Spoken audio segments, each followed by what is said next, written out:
thanks so much for joining us, Patrick. We appreciate you taking time, and we're super excited to get some of your insights and pick your brain a little bit. Thanks for having me. I'm excited to have a chance to chat. Absolutely.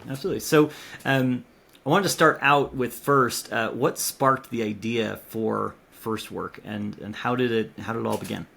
Absolutely. So I used to be a behavior technician, and during those sessions, I saw that learners had a lot of skills on tablets and just electronic devices that felt like they could be used to be incorporated into the instructional component of lessons. Typically, everything is done with very manual processes and analog materials, despite the fact that a lot of learners already know how to navigate tablets, and it could just be a really interesting interface to incorporate some of those lessons, especially given that tablets are often a lot more fun and desirable to kind of be engaging with than things like paper-based lessons. So it felt like there was a lot of skill that was present when it comes to tablet-based interfaces, and those skills could be leveraged to work on some of the skill building that's happening inside a session. So felt like there was a really nice opportunity to make something that could fit a little bit better with learners' preferences and just be a little bit easier to introduce than things that are paper-based, which often require a lot of teaching and learners often aren't very familiar with to get started with. Yeah, that's awesome. It makes complete sense. I have several nephews and nieces that are on the spectrum, and they are always on their iPads. They could figure out any app, even if it was clunky and ugly, right? They could still figure it out in a heartbeat. Exactly, yeah. Yeah, that makes complete sense. So what kind of feedback have you received so far from BCBAs or RBTs?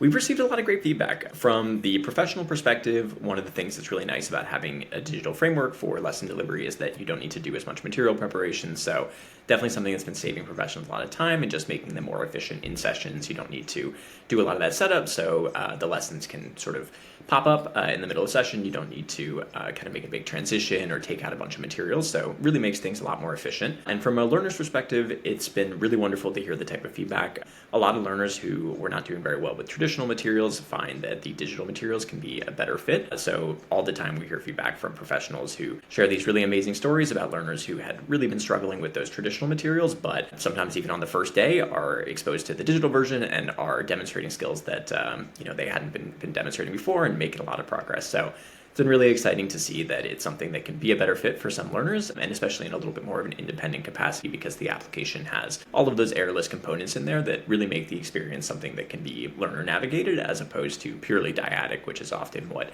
you see when it comes to lesson delivery that happens in sessions. That makes complete sense. That's awesome. So then shifting more to some more of the leadership of your actual team. What are some of the biggest challenges that you've faced so far as a leader in the new? I mean, I guess not new, but in the venture. Yeah, I think that the biggest challenge is often surrounding communication and focusing on both of the important domains of behavioral health. As I see it, those are impact and the operational components of what are effectively businesses. And so, our application has components that are important to both. From the lesson delivery perspective, there's a lot of great things to say about the efficiency, making the trials quicker, being more consistent. And so that's a really important part of messaging that you really need to have there. But at the same time, you need to be efficient, and resource preservation and effective allocation of resources is also a very important component. So making sure that we're also focusing in on those components that are important to businesses surrounding saving time and saving resources. So finding a nice balance between talking about the things that are really exciting from a learning perspective with the things that are often a little bit more dull and boring, where they surround operational efficiency is a really interesting place to be, where you want to be able to say both of those things, but often it's hard to say them in the same sentence. So being able to kind of straddle that is definitely, I think, a challenge that all behavioral health businesses face in different ways. Yeah, absolutely. Yeah, the fun of the game. Yeah. The learning is not always the same as the dollars and cents of will it actually improve efficiency, and therefore will it increase my billing or not, and that kind of thing. Exactly. Yeah. No, that makes sense. So you're in a fairly competitive space. I don't think there's a ton of alternatives out there, but I know that the market is fairly small as well, right? How does your team go about gaining new clients, gaining new partnerships, engaging with CEOs and owners that are often frazzled and have little time and all of that? Yeah, a lot of it comes down to building genuine relationships, I think. The more people know you and know what your mission is and what you're trying to achieve, the easier it is to get connected with new people and just have those important conversations about what's currently happening and what the future could really look like. And then on the other side of it is marketing, which I think sometimes can be a dirty word, but I don't really think it is. It's just about raising awareness surrounding different things that you could be doing. And so for us, a big part of that is just showing people what this alternative looks like. Everybody has been doing the same thing for a long time with these paper-based cards. And so making that transition can sometimes be difficult to conceptualize. There's just so much flexibility with the paper-based cards. And so it's hard to imagine sometimes that there's something that can do everything that you were doing before, but in a lot more efficient way. So for us, a big part of that is working with folks who are using the application or just putting out content ourselves that really shows what that process looks like and how this tool could be different than what you're doing and the type of impact that can have for your organization as well as for your learners. So a bit of a combination of both those genuine connections and just kind of meeting a lot of people and also, kind of getting the bullhorn out and being able to broadcast things on a little bit bigger of a level so that more people know what's going on. Absolutely. And you always have to do both, right? You just can't survive without Exactly. actual marketing, which is what keeps my my whole company going, right? That's awesome. So tell me about the future. How do you see FirstWork changing, the future of independent learning especially, but also in clinic learning?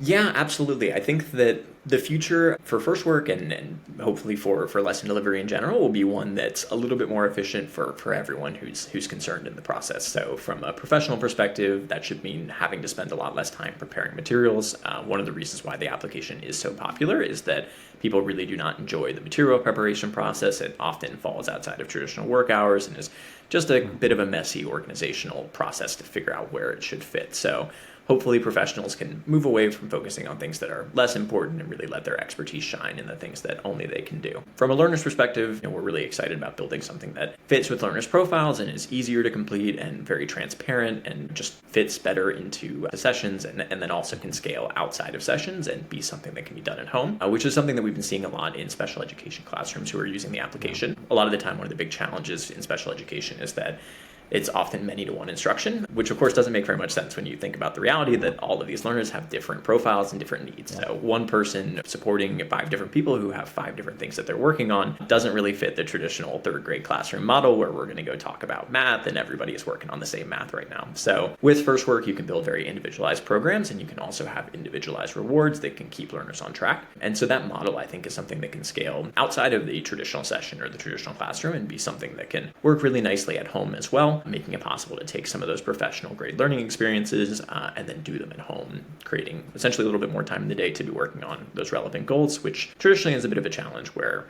there's often a difficulty in transitioning things that you're doing in session, especially when it comes to more of that hard learning work into the home, because it just requires so much of that dyadic component and knowledge about exactly how all of this is done. So we're excited about compartmentalizing that and making it something that can be done at home and then learners are actually motivated to engage in, which is typically the other side of the problem where, both you need to know exactly what to do, which is not something that people are born with, and then also making sure that it's an experience that's fun and engaging and worthwhile for a learner is also a really important part that we feel like we have a nice component for in our focus and reward system. That's awesome. It's not easy, I imagine, to create so many different ways of learning, so many different types of skills. Exactly. Right? I know you have a huge variety of the skills and lessons that you guys build out. Yeah, exactly. Yeah. Wanted to kind of put it in a nutshell so that it's more about that implementation and delivery as opposed to kind of crafting those experiences, which is often where so much of that expertise comes in from professionals. So being able to have some of that done for you makes it easier to focus in on the implementation and the supportive components of learning and a little bit less on those technical components that often are where a lot of that kind of background and expertise is needed to structure things in a way that's appropriate. Yeah, no, that makes complete sense. It's awesome. I think that was our last question. So there we go. We got kind of what we came for. So I appreciate you coming on, and I appreciate you sharing some of your knowledge and some about FirstWork. Thank you. No, I appreciate the opportunity to be here, and it's a really fun format. I enjoy this rapid fire kind of component to it. We keep things nice and quick, which I like. But perfect. Thank you.